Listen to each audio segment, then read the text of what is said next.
My personal opinions on the Mothman Prophecies movie is it was a good romantic thriller set in modern day times, but if you're from Point Pleasant and know the real story, the true story about the Mothman sightings, it really didn't have a lot to do with what really happened here. Even John Keel himself explained to us that he was a little disappointed in the movie.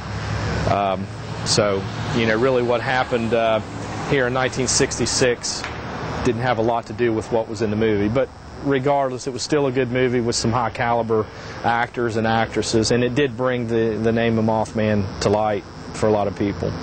It didn't show the Mothman well enough. It didn't show the Men in Black well enough. The story could have been much better from that aspect.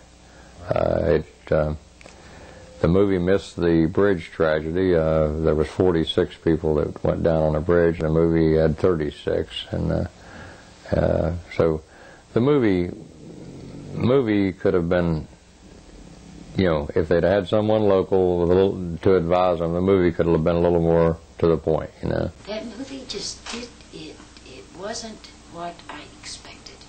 They didn't have enough of the Mothman, as you want to call him, the creature in the movie.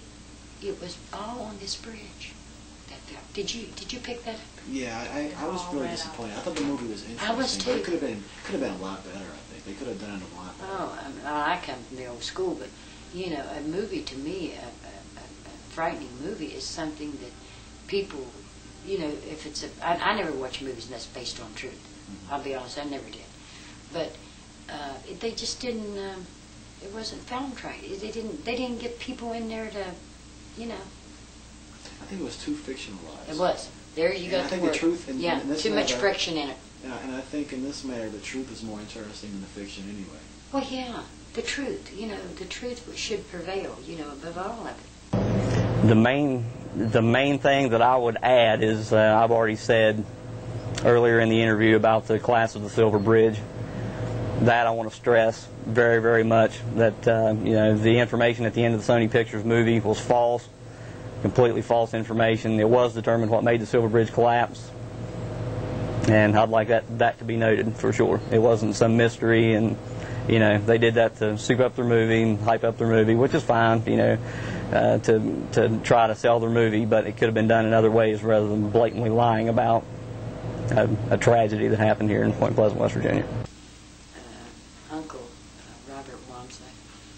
He lived down the street here in one of these apartment buildings, and he told me, he's passed away about 4 years ago, but he told me and he was a very upfront guy. I mean, educated. He would not told me this, you know, but he told me that from his apartment that he saw something like that bird fly over that bridge when he was standing up high, you know, building as tall as this building, right down the street here.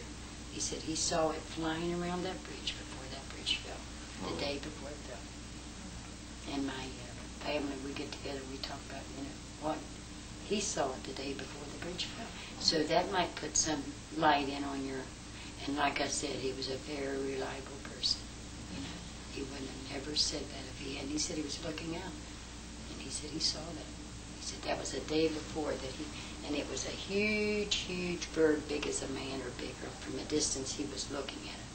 And he said it flew around it for a while, and then it just went right over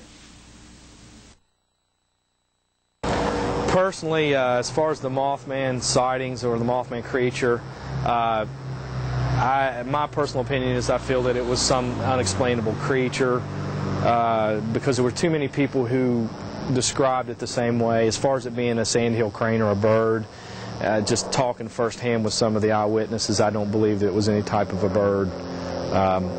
But it's just, you know, it happened so long ago, it's hard to speculate, and that's what kind of makes the whole legacy interesting, is because it just leaves every door wide open, you know. The first thing that came to my mind after weeks and weeks, and you know, I said, oh, what was it? You know, what did I see, and will I be back, and you know, is it out to harm me, or you know, everything goes through your mind, and I don't know. I just kept thinking of Satan. I don't know why I felt that way, but sometimes today. I still feel that maybe it's from outer space, maybe it's from another world. But I don't know. I don't know whether it was evil. I mean, no, it was evil. I could feel the vibes. It was evil. Anything that scares you, that petrifies you, it's not good. There's only good and bad in the world. And, you know, we know the difference. And it was very evil. You could feel a lot of evil. It was evil, whatever it was. It wasn't there to love me. I know that, you know. It was there to frighten me to death, whatever it was. And it did, almost. But what was his purpose? What was he out to gain, you know? To get recognized, or is it something from another world? I thought about that. Is it actually something from a world we know not of? And let's forget Satan. Because UFOs. Yeah, let's forget Satan. But let's stop and wonder.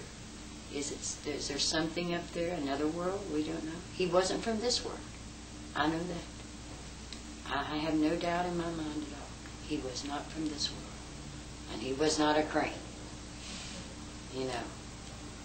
So I often wonder, what's out there? What's out there that we don't know? We haven't saw. If I saw him, what else is out there that I haven't saw? My biggest real theory was it's some type of mutated creature, a bird, you know.